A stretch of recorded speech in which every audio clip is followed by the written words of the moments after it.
এখানে এমন একটা প্রশ্ন দেওয়া আছে যেখানে এবি সমান 1, বিসি সমান 3 দেওয়া আছে। তো এখানে প্রশ্ন চাইছে কি যে সাইন এ ও কস সি এর মান কত। সো আমরা কীভাবে এটাকে সলভ করব। তো আগে আমাদের অতিভুজ এসি এর মান বের করতে হবে।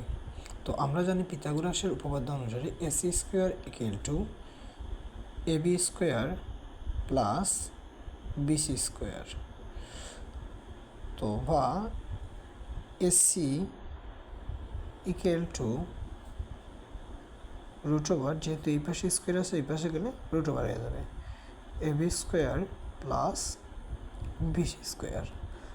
সো আমরা যদি এখানে মান বসিয়ে দিই, এবির মান হচ্ছে গিয়া 1 প্লাস বিসির মান হচ্ছে √3 স্কোয়ার। সো এখান থেকে আমরা পাবো 4। তো এসি ইকুয়াল টু কী বেরোলো 2, ঠিক আছে।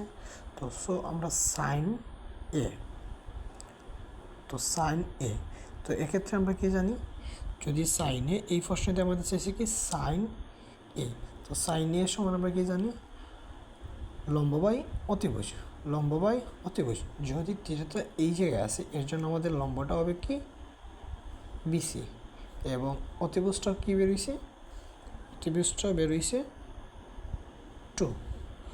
তো লম্ব বাই অতিভুজ, তার লম্বটা কী দাঁড়াইলো √3/2। So sine A equal to কত √3/2।